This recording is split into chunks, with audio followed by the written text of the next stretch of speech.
everybody. This is Marisa Abreo. And I'm Kathy Martell, and we're here to tell you about addressing the challenges of implementing a two-way immersion program at your school. Please give us the overview of the chapter, Kathy. I'd love to, Marisa. This is about a dedicated group of teachers and their journey through the process of implementing a two-way immersion program, along with the challenges they faced as the theory was put into practice. The process was divided into two main focus areas. The first was teacher professional development. This encompassed teacher practice and their learning curve.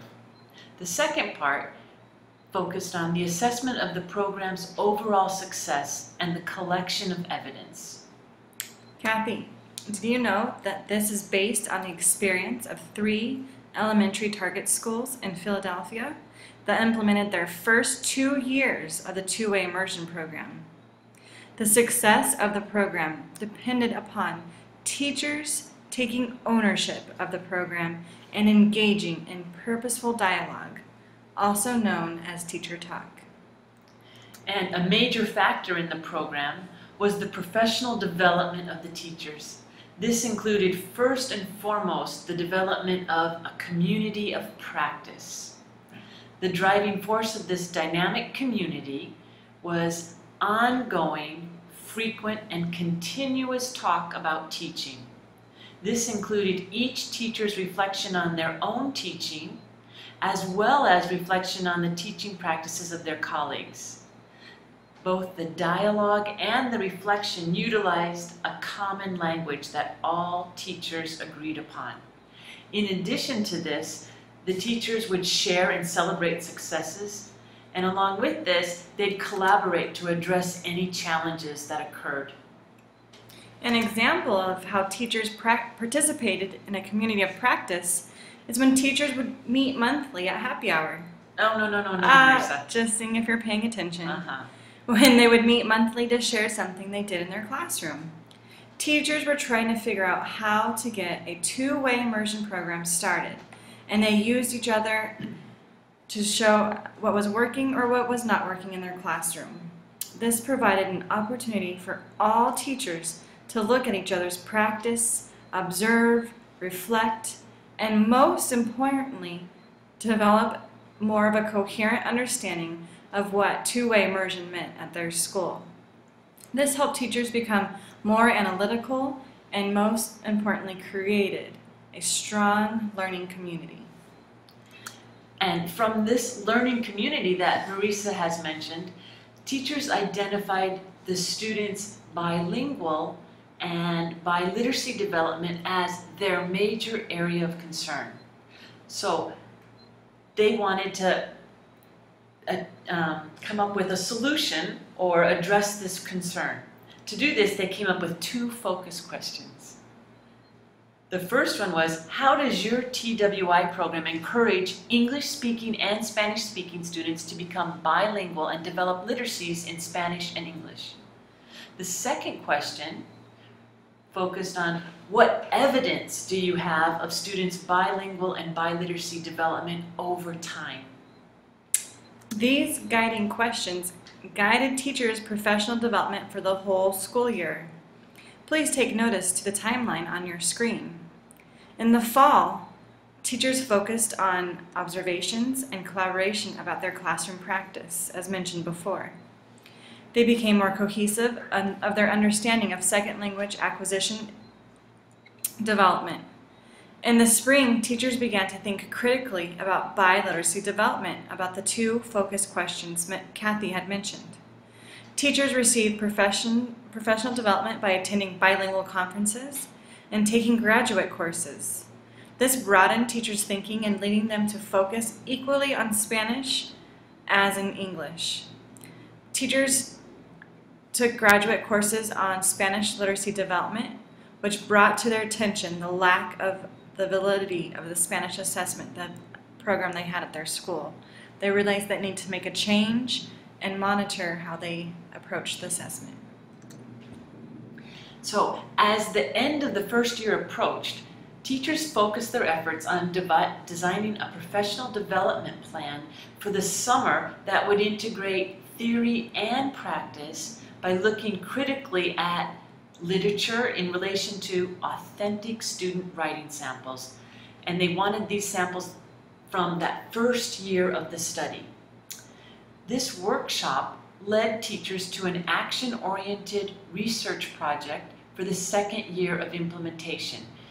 This project focused on students reading and writing in Spanish and English over time. After all of the reflection and collaboration, the teachers created 3 new questions for the second year. The first was, how do students develop literacies in Spanish and English through their experiences in TWI programs? The second was, how can we assess students' biliteracy and bilingual development? And the third, how can we use the data we collect and analyze to guide instruction and provide evidence of biliteracy development over time? This concludes the first part of the chapter based on the professional development of the two-way immersion program. The second part of the chapter discussed the challenges of showing evidence of the success of the two-way immersion program and student performance in both languages. The TWI assessment plan had 3 major focus areas: assessment of language development, assessment of development of literacies in L1 and L2, and assessment of academic performance in both English and Spanish. Due to the No Child Left Behind Act, schools in the United States are required to provide evidence of ELL's development on an annual basis and the overall student's academic achievement over time. First, these schools had to collect data to show accountability to the requirements of the local, state, and federal. They had to show the ELL development achievement. And secondly, they collected the data to be analyzed by the teachers to help inform their instruction and develop their TWI program and the ways to meet the language education needs of their students. The assessment and data collected from students attending the two-way immersion programs demonstrated how these students perform relative to students in the all-English academic program at the same school. It also showed how ELLs and English speakers in other schools in the district performed relative to these students. And finally, it demonstrated how these students performed relative to the ELLs and English speakers on state and national standardized tests. Ideally, the two-way immersion assessments will contribute to the ongoing and growing database and body of evidence that demonstrates the effectiveness of a well-implemented TWI program in the States. We hope so. Starting a TWI program from scratch is not an easy task. It takes dedication, determination, and resourceful educators committed to the long-term process and collaboration to produce the longitudinal data needed to support and collect valid and authentic evidence.